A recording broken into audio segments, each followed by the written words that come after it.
This is Ari Kappel, neurosurgery resident at Boston Children's and Brigham and Women's Hospitals in Boston, Massachusetts, and today I will be discussing our chapter Neuroendoscopy on behalf of my co-authors, Daniel Donahoe, Benjamin Wharf, and Wenya Linda B.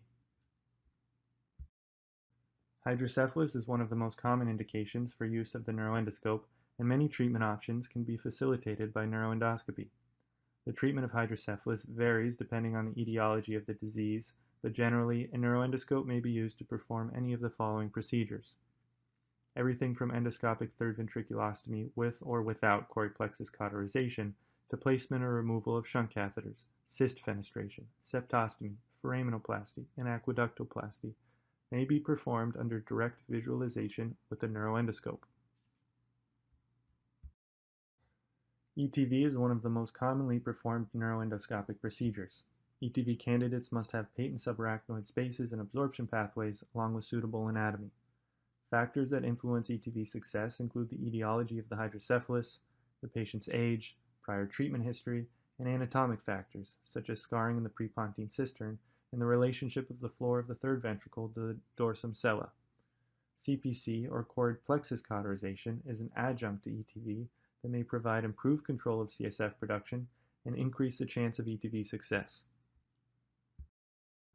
When performing a CPC, a flexible endoscope should be employed, and a Bugbee wire is used to cauterize the choroid plexus along the floor of the lateral ventricle from the foramen of Monro to the temporal horn. In the picture on the right, you can see the choroid plexus as it is being cauterized along the floor of the lateral ventricle. This is often performed with a septostomy in order to cauterize the choroid plexus in both lateral ventricles. Neuroendoscopic complications may occur intraoperatively, in the early postoperative period, or in a delayed fashion. Intraoperative complications may include bleeding in the subarachnoid or intraventricular compartments, damage to surrounding tissues including the fornices, and/or vital sign changes. Early postoperative complications may include hormonal changes such as diabetes insipidus or SIADH, subdural hematomas may develop from overdrainage, and CSF leak and infection are always a concern. The risk of ETV failure becomes progressively lower with increasing time from surgery. However, delayed stoma closure may occur due to fibrotic scarring or development of arachnoid adhesions. Aqueductoplasty is an alternative or adjunct to ETV. It can restore physiologic CSF pathways in select cases of aqueductal stenosis and does not place the basilar artery at risk or pose a risk of hypothalamic injury. However, it has a higher long-term failure rate and poses a significant risk to major brainstem structures, including the periaqueductal gray matter, midbrain, and tectal plate. These serious complications are one reason why aqueductoplasty is much less commonly employed than ETV. Septostomy is another adjunct to ETV. It may be useful in cases of non-communicating hydrocephalus with an entrapped lateral ventricle, such as cases of large third ventricular cysts or tumors. Foraminoplasty may be used in some cases, but the risk of closure is higher than in septostomy. In cases of complex hydrocephalus with multiloculated or trapped ventricular configurations, neuroendoscopy can be used for cyst fenestration or for connecting separate compartments, which may aid in management. Many tumor types and locations are amenable to neuroendoscopic resection, including pineal region tumors and cysts, colloid cysts in the roof of the third ventricle, arachnoid cysts, and suprasellar cysts. Certain factors such as lesion consistency, vascularity, and location may influence the success of neuroendoscopic techniques. One advantage of neuroendoscopy for tumor resection is the ability to combine resection with an ETV to alleviate hydrocephalus. An example of a colloid cyst is shown here in the figures on the right. The colloid cyst is seen arising from the roof of the third ventricle and obstructing the foramen of Monro on both sides with resulting ventriculomegaly. Note the rim of enhancement around the cyst and its T1 iso to hypointensity on MRI. Colloid cysts are benign tumors of neuroectodermal origin. Numerous surgical approaches have been applied to the resection of these tumors.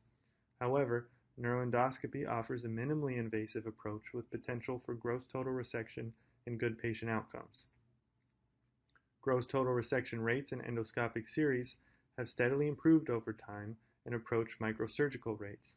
although some clinical series suggest that the long-term durability is less than that of microsurgical series.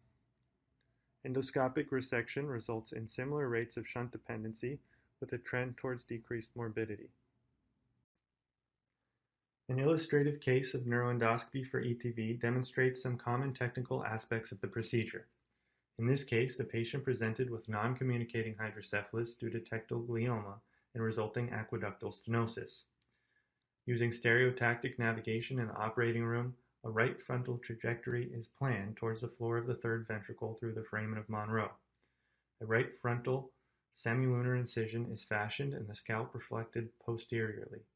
The dura is coagulated and a rigid endoscope is passed under direct visualization to 5 centimeters of depth. The intraventricular anatomy is visualized with clear delineation of the septal vein and choroid plexus.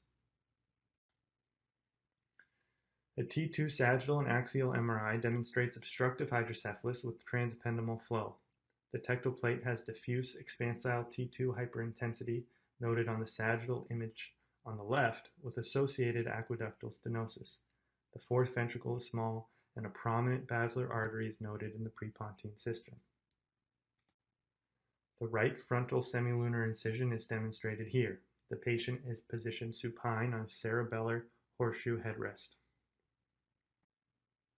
A neuroendoscopic view of the right lateral ventricle shows the foramen of Monro, the choroid plexus running the floor of the lateral ventricle into the third ventricle through the foramen of Monro. The thalamostriate vein can be seen running laterally, and the anterior septal vein runs anteriorly and medial to the foramen. Together, they join to form the internal cerebral vein in the roof of the third ventricle. The columns of the fornix are prominent as they form the anterior border of the foramen of Monro. Care must be taken to avoid damaging the fornix with the endoscope throughout the procedure. On the image on the right, the floor of the third ventricle is visualized with the mammillary bodies posteriorly and the infundibular recess anteriorly.